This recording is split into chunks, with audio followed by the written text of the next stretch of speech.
Hi, welcome to the Worthy Physician Podcast. I am your host, Dr. Sapna Shah Haq, a board-certified internal medicine physician. Keep life simple. You are human. You are worthy. Remember what matters to you.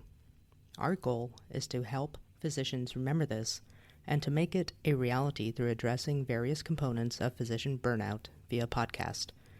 This is meant to be used as a tool to help guide physicians. It does not take place of professional medical help. Opinions reflected in this are my own. In this episode, episode 10, I sit down and talk to one of my mentors from medical school, Dr. Hata. She's an internist, has roots here in Kansas, but currently lives and practices as a hospitalist in the Seattle area. She sits down and tells us about her own personal struggles with burnout as a physician and how she addressed it head on. Hopefully in this episode you may be able to relate. Everybody has a story, and I appreciate the individuals that are able to sit down and willing to share theirs. So I grew up in Kansas. I went to K-State, KU for medical school. And then my fiance then had a job in Oklahoma City. So then I only applied to one school. That was University of Oklahoma, because I did a sub-I, before in the ICU, and they liked me. So I figured I'd have my good chances.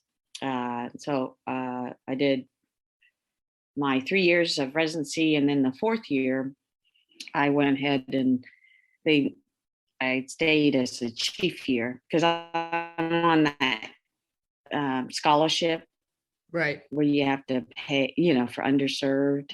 Right. So you have to pay back. So they let me continue as a chief. So that gave me an extra year. And then,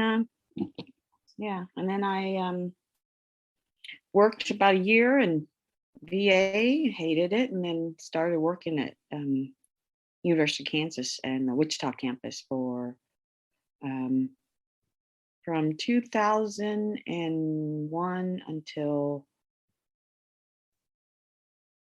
I think June 2010. Right, and that's where you and I met, was when I Worked there. rotated through the clinic. Yeah. And then I decided, I want to be a hospitalist, full time. I'm tired of this crap. So then I worked for those guys, Womack and what's his name? KISS. They call themselves Kansas Inpatient Services. Right. I worked for them about a year, and then and I just did nights, and then Wesley opened a spot because that's where I wanted to go, and so I worked there. I think job at Swedish because what's his name is there, Yagmai. Yeah. And Moen Shake, yeah. And then I got the job there, and then I started as a hospitalist, moonlighter. Night nocturnist. Mm-hmm. Did that for like 3 years or so, and I was just like, I can't do this anymore.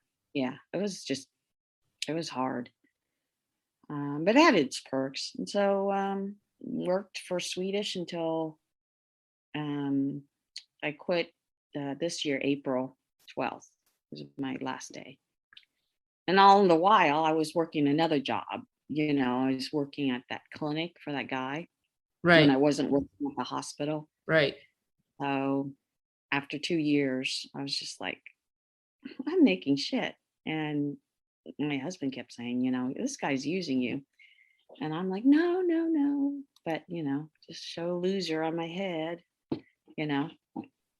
So then I quit May 31st at his clinic. Didn't do anything until I did some shifts, 1 or 2 shifts a month at Swedish. That's where we are today. And how did you Is that too long-winded? Sorry. no, no, that's perfectly fine. Now, how did you come to that point where, I mean, you were working almost daily, would you say, when you were doing the clinic plus working as a full-time hospitalist? Well, I cut down my FTEs to like 0.75, then I went to 0.5. But yeah, when I wasn't working at the hospital, I was working at the clinic. So I just, and then, when COVID started, because I started in May 2019. And then with COVID, everything just, they asked us to come in because they're so short staff, and it was just we had to, so And just to clarify, when you went into work extra hospital shifts because they were so short staffed during COVID, were you compensated? no. But I think the nurses got, what is that extra pay you get? I can't remember. I'm not good at business terms. No, we didn't get shit. We just got our regular, we just hunkered down, and we did it because, a lot of to make sure that everybody was okay, no one was overworked or too much or whatever. Yeah. So the physicians didn't get any type of extra pay, but the nurses did. No. Yeah. No. And that seems to be really what happened across the country, if I'm not mistaken, with multiple physicians. Many Yeah. came out of retirement and volunteered their services. That was my understanding. Yeah. Yeah, they were desperate. Like, even if you're, tired, we could use your help, But then they were able to fly mid-levels out to the coast, like to New York City when they had their crisis, Yeah. and pay an arm and a leg.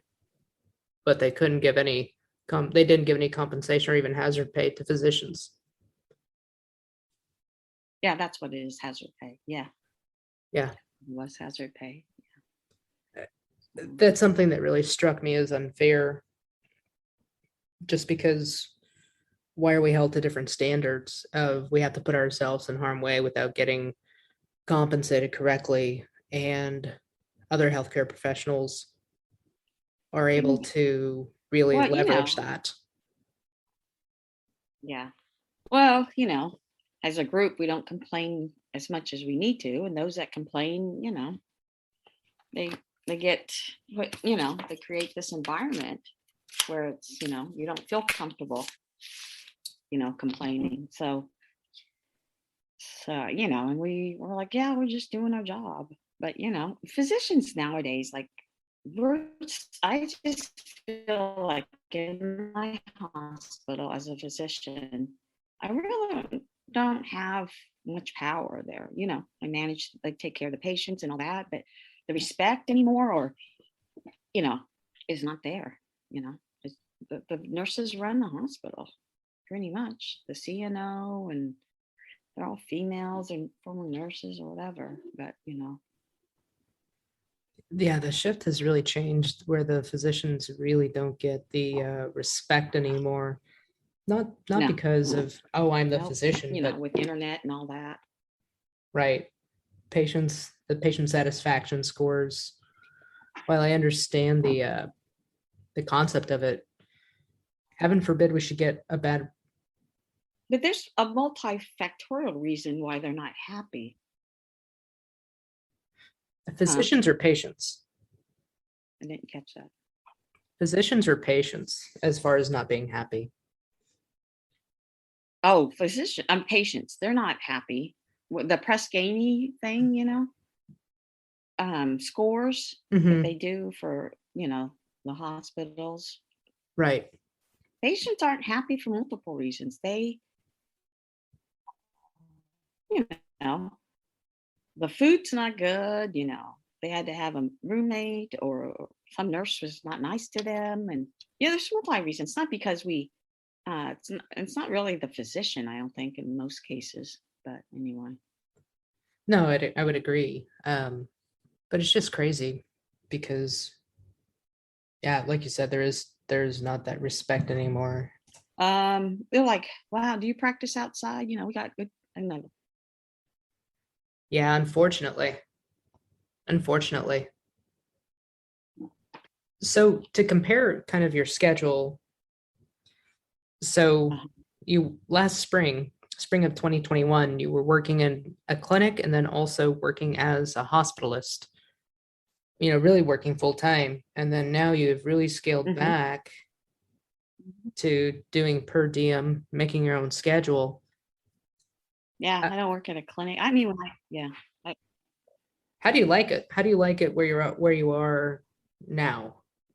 I like it a lot, and but I really, I get, I've, I still have some more decluttering to do, but now I've, kind of hit that wall, and I'm just like, I want to, I need some freedom. So, it gets old. I mean, I think I can go back to, I don't really care for the inpatient anymore because it's just grinding and just, I don't know, it's mentally, it's hard for me. But outpatient, doing 3 days a week or so, I'd be fine with that. That's pretty much my schedule now, and I love it. I don't see myself anytime soon, particularly with everything going on externally outside of medicine. I don't see that changing anytime soon. And it gives Yeah. you 3 days to really work and get to know your patients, provide good care, and then the other 4 days you can take care of Yeah. yourself. Yeah. Yeah. And they can still get a hold of me and stuff. I've always had an open door policy with my patients. That started when I was at KU, with those patients. Yes, Yeah. yes. I thought that clinic was great, didn't you? The atmosphere and just I did, and that's actually what convinced me to go into internal medicine. You really saved me. You really saved me from myself at no, that I point in did. I was like, you time. want to go into psych? I was like, you want to go into psych? Let me give you some internal medicine psych. Uh, yeah, you did, and I that changed my view 100%. But no, I love internal medicine. I love the medicine part, just not always the electronic health record or medical record. It's a nightmare, but it's here to Oh stay my until God. otherwise. It was But how have you experienced burnout? I think you've kind of hinted at it about, you were working quite a bit, then you scaled back. Did you want to dive a little bit into that?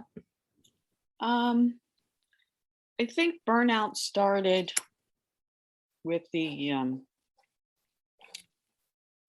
it's more of the unhappiness with how we were treated as physicians, you know, and I mean, I got written up by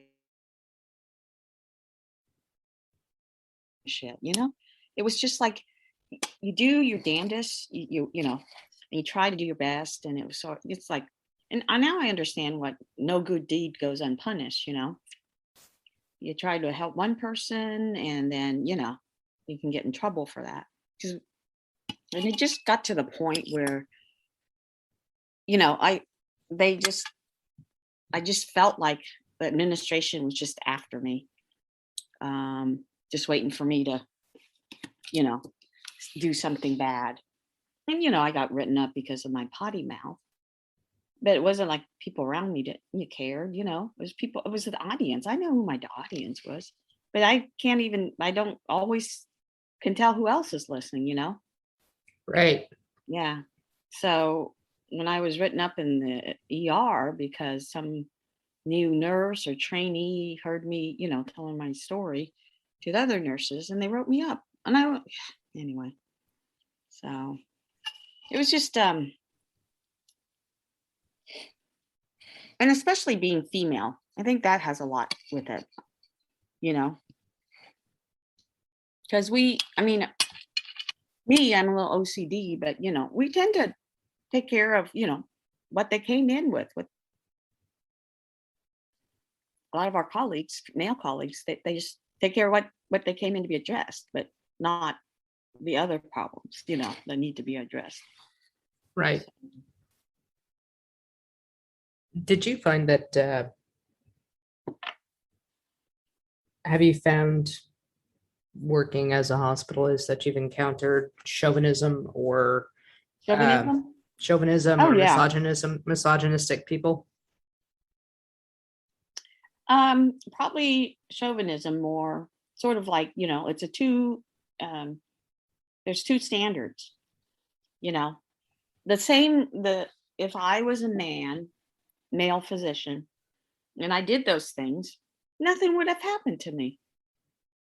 There was a surgeon, and just recently, I think it was last year, he got hired by the hospital, and they ousted the other excellent surgical group that had like tons of experience. And these three are horrible, have a lot of post-op complications, and their bedside manners suck. But anyway, he was so intent on having everyone, they were like pushing us to consult the didn't say it in so many words, but they said we needed to consult the surgical group in the hospital and not the other group. And if you consult the other group, they would send emails to the chief resident and all this stuff. We were forced to tell the family, hey, or lucky enough, if the patient already knew the other other surgeons, we could consult them. But oftentimes, if they were complicated, I would just tell the surgeon and the patient and their family and say, listen, if you were my mom, I wouldn't want you. I wouldn't want you to be the hands of the surgeons that are now on call. I want you to be someone who's experienced and pays attention, and you would have a good outcome. But I need you to help me with this lie. So if they ask, just say you wanted this surgeon because that'll get me out of trouble. But I think will keep you safe. And we were both, we're down to that, if you want to take care of your patients, make sure they have good outcomes with the surgical group, you had to freaking lie. And I think it's unethical. It is unethical. I didn't think that a hospital could tell you who to consult. That stuff, yeah, they can't. Well, they would put pressures on you, right? To consult their own, Right. And putting money before the health of the patient, it sounds like. That's part of it. That was part of it, what made me angry. And that we weren't viewed for what we did, but how much money we were bringing in, and did we do it efficiently where it didn't waste the hospital? They did these metrics on, if you kept patients, their length of stay and the number of bounce backs you had, there my colleagues who discharged them pretty quickly, but then they would bounce back, remember another colleague and I, we had the lower bounce backs, but we had the longer length of stay, Do you remember? I'm not discharging somebody until I think they're right, not to discharge somebody until you think they're ready. But how long was the stay under your say that again? How long was the stay under your care compared to, let's say, somebody that dismissed the patient maybe earlier than what you would have dismissed the same patient? Was it just by a couple of days? Yeah, it was by a couple of days. But you had better outcomes. Yeah, because I made sure that everything was, I've always been very OCD about it, but I would make the appointments for the patients. the ones I thought they needed to see, I would make appointments for them. Because patients, I mean, I have a difficult time getting a hold of the primary care physicians. Um, and, they don't know how critical it is for the patient to get to the follow up. So I'd make it for them. And I think that helped, um, the safety net. And I was frustrated because I'm doing all these calls, I'm setting up these things. And the social worker and case management, they had too much on their hands. So I could understand they couldn't help me. They had 30 patients for each, which was unreasonable. And, and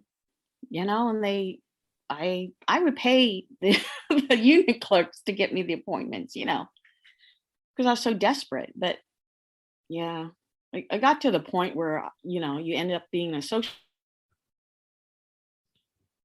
So on top of being I the used Uber hospitalist, to you pay. were also being the coordinator and social worker.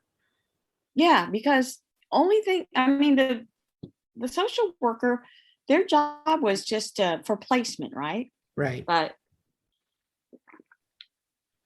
they were they didn't really have the time to call up and, and get through to the front desk,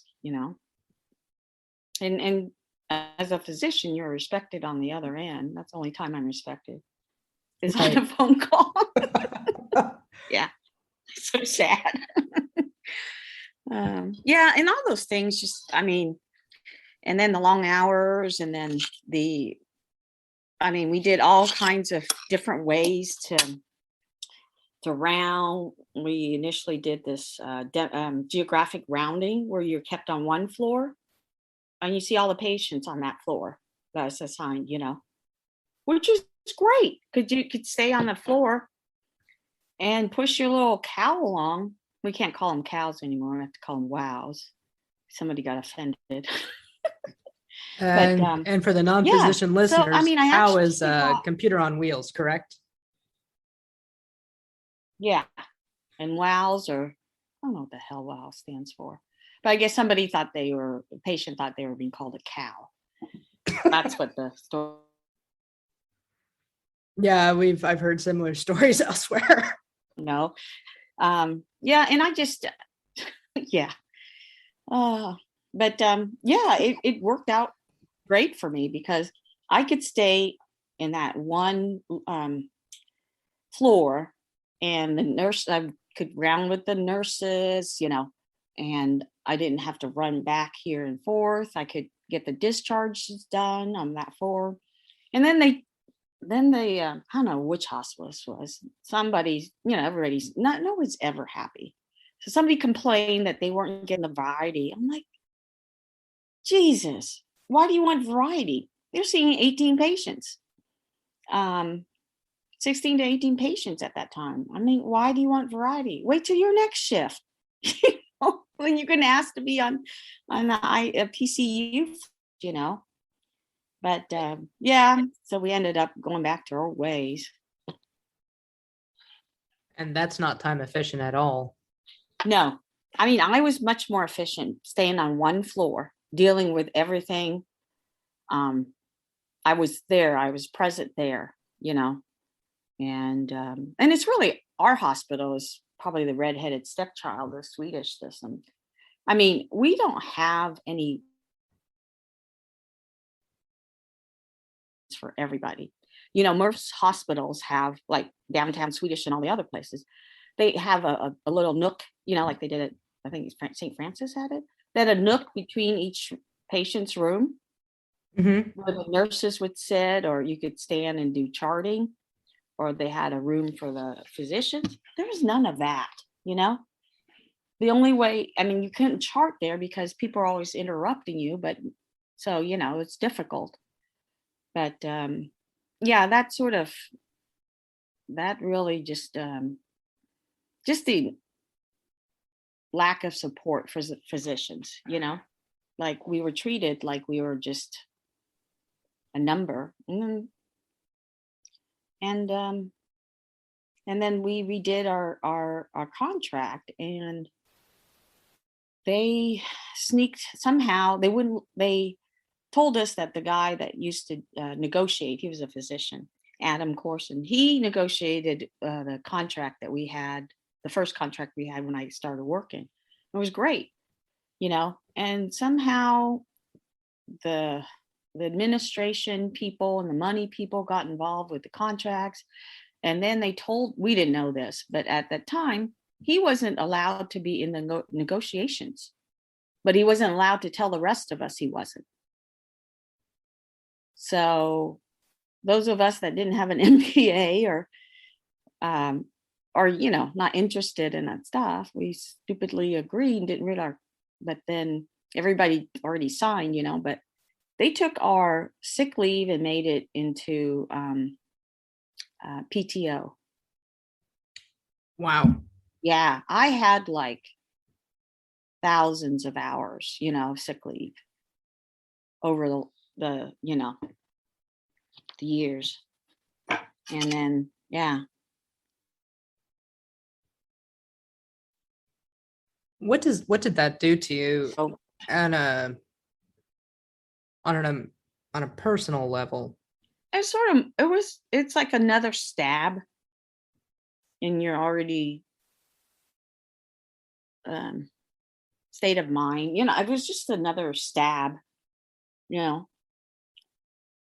one thing or another. And it just spoke to me like we are just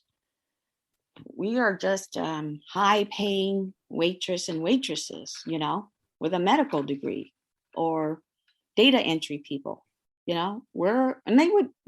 even said we were dispensable. They literally told you that. Yeah. Not like a big thing, but they,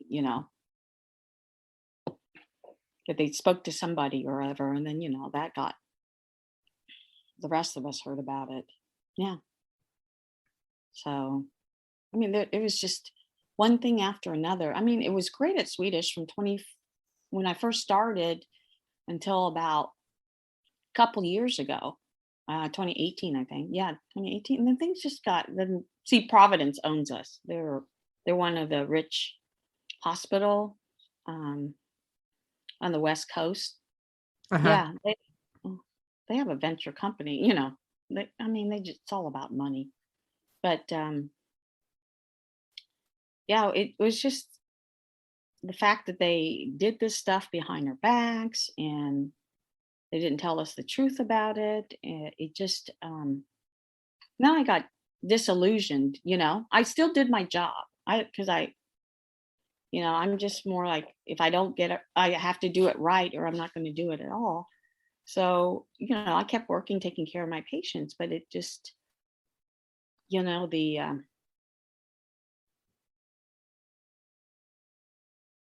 support and the feeling like you're in a good environment and people people cared about you and all that. That wasn't there. And I think it affected my mental state,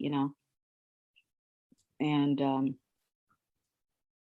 I think, and then working long hours, working 2 jobs, and just physically and mentally tired. That just pushed me to the point that I got sick on my last 7 days. Because I was trying to do my job, and it takes a lot to see. I don't know how other people do it, but I see the 15 patients. I sit there and talk to them. I spend time with them, and then review the chart and then write the note. Instead of, like, a lot of times I'd come in and they copy and paste and it'd be the same thing over and over. And it was just it's like you're trying to push like your little hamster or something on that wheel. Yes. Doesn't matter, yeah, it doesn't matter. And so, although I had several that I was proud of, like this one lady came in for heart failure, and she also had chronic kidney disease. Meds with the son, and we discovered that she hadn't been on diuretics for almost a year. And the son missed it, and the nephrologist that was taking care of her missed it too. And so this is the reason she came in. I mean, little stuff like that, But you can only catch that little stuff really if you take the time. And knowing you're quite thorough, and you actually look at them as a person, not just a number. You're not just treating a I disease, look you're at them treating a like person. family. I treat the person, I treat them like my family. My grandma, And that's one thing I have to say about our training, particularly here in the Midwest, at least because you received training in Oklahoma, I received training in Kansas, and it seemed very similar as to you're approaching a patient, not just a disease. Mm-hmm. I think that's our Midwest attitude is like that, but it's not so on the West Coast, kind of in and out. And then I'd pick up patients, and they'll be, they wouldn't know what's going on with them. He talks to me. I said, don't you have a doctor that comes in every day? Don't they tell you anything? No, he just stands on my bed and says a few words and leaves. Right. You probably talk to the patient, not at the I patient. talk to the patient, or if, I demented. I sit there and talk to them and show them stuff, or, and then, if they were demented or something, I'd call the family, or if the family wanted an update. So, which is very important during the COVID times, and I think it was just with COVID, it was pretty heart-wrenching, and it was just fatigue, mental and physical fatigue. I remember Thanksgiving last year, I signed so many death certificates. I'm like, they think I'm murdering these old people, Look how many death certificates I'm writing, That has to do something to psychologically as a physician to sign those many death certificates in such a short time. That has to add to burnout. Yeah. And I'm one of those people that it's the quality of life and not quantity. So I would approach, if they were just going through the revolving door, like frequent admissions for the same problem, and it was a whole, it was a multi-organ thing, and they weren't going to get better. They're mended, they're aspirating. It was like in and out all the time. And, I'd sit down and talk to them, the family, and actually the family, because patients mostly demented, about, goals of care and things like that. Out here in the Pacific, they don't believe in God. I swear to God, nobody believes in God. I'm a little bit of an atheist or agnostic, but my usual speech in the Midwest was, if God calls you, do you want me to answer the phone? Which means I'm going to break your ribs, shock you, and put a tube down your throat. Right.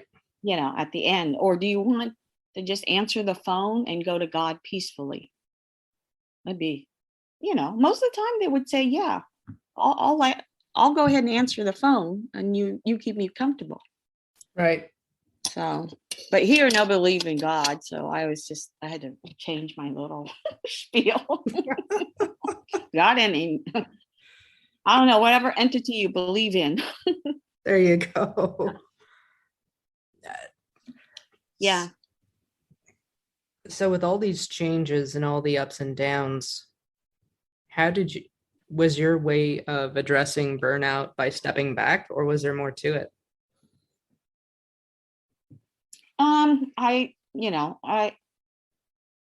Initially I didn't really step back as much as I should have. I continued to do 2 jobs. And although, I did see a psychiatrist monthly, I didn't need anything. any psychiatric. Well, of course, I was diagnosed with ADHD when I came to this state. What? Yeah, because I kept getting in trouble for, the frontal lobe being wide open. I'd say stuff right out of my, whatever came to my brain, I just said it. Mainly with the nurses and all that, and I was just I was so, and I think it had to do with I both my kids have ADHD, but I think it had more, and I'd always been able to keep that in check because I was very organized, have little check things and make sure I get it done. But around the time that I went to start seeing psychiatrists was when my oldest, was going through some psychiatric problems, and so I was working at the burning, like they say, burning candles at both ends, and so I went to the WPPA or something, the place that for bad doctors, But I went to them, yeah, the people that had sex with their patients, drinking problems, whatever. But I went to them on my own because I needed to get a psychiatrist that dealt with these things, And then they gave me a name, and and it really helped. But and luckily I got a psychiatrist where they had couches. My first psychiatrist was retiring, so I went to my current one. But she had a couch. I both do therapy and medication management all at once, which is rare anymore. I don't know if they have it in the Midwest. I don't think so. Not to my knowledge. Oh, so they do the thing. The psych manages the meds and they see a therapist. Correct. Which makes no sense, right? It's 2 appointments, and a lot of times people have a hard time. It's just I mean, it's a extra. deterrent. Yeah. A lot of people, and therapy costs money. And a lot of the therapists out here, like my kids, I paid for their therapy, or their psychiatrists who, and the therapy goes out of network, be 180 each visit, for each of them. And then therapy costs would cost like, they take cash only. And then they were charging 180 too. And a lot of, if we picked a good one, it would be out of network, most of them didn't accept insurance. So Oh, wow. yeah. And it was hard to find, there didn't seem to be enough psychiatrists around either. And I didn't know any good therapists. I knew it from my kids, and I knew it, my psychiatrist, but otherwise I had some good friends at work, I'd bitch at them, I just bitch and then get over it, right? Right. A lot of my colleagues didn't. They didn't express anything. I think that's unhealthy, we had one of our, Alice Ding. She was a palliative care doc, right? She's one of the great docs. She committed suicide, Oh, geez. and because she was very anxious. She got something about something stressful regarding a patient, just made her anxious, and made her question her ability as a physician. And she didn't seek any psychiatric care, or, and I think that was the downfall, is that, she didn't get on meds, didn't start seeing people, didn't reach out as much as she should. Is there any insight as to why she didn't?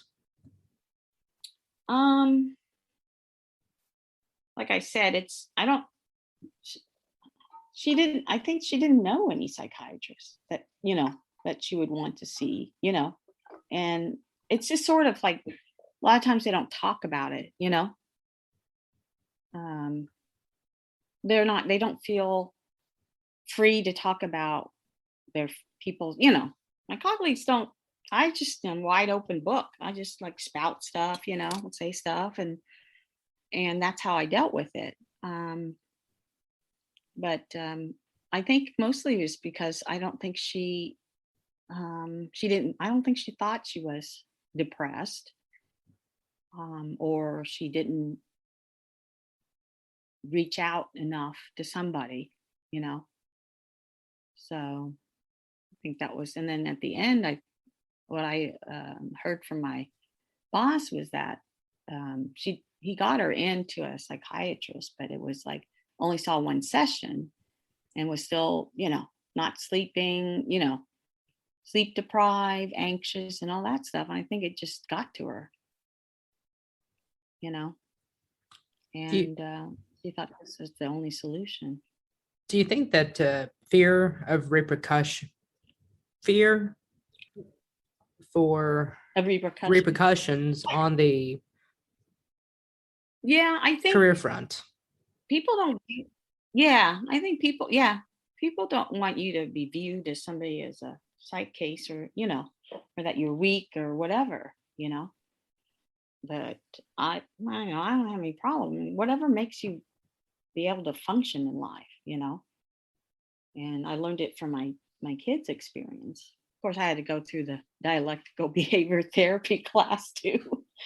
So opened my eyes to that aspect, and I think that helped me because I didn't have any difficulty telling people about my feelings or what was going on, and all that. I think if you keep it in, after a while it eats at you, and it builds and builds, and then some event occurs, and then and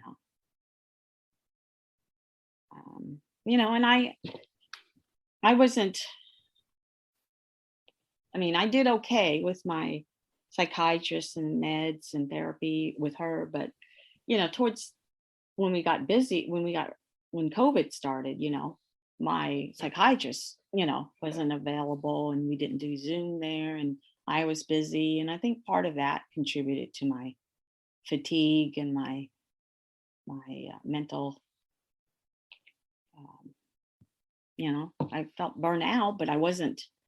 Even though I was burnt out, I still did my job. Right. I didn't. You didn't see me. Or I hope you didn't, but I don't think I did.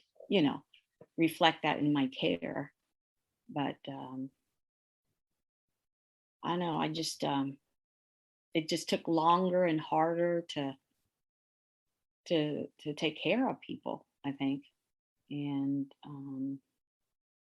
After the interview, I did thank Dr. Ta for her time and her input. As always, it was very enlightening to discuss life, medicine with one of my mentors. I always learn something from her. Hopefully, you as a listener did as well. Thank you for joining us today. This concludes the podcast. Subscribe, tell a friend, follow us at www.theworthyphysician.com. Remember, you are worthy, you are human. Take care.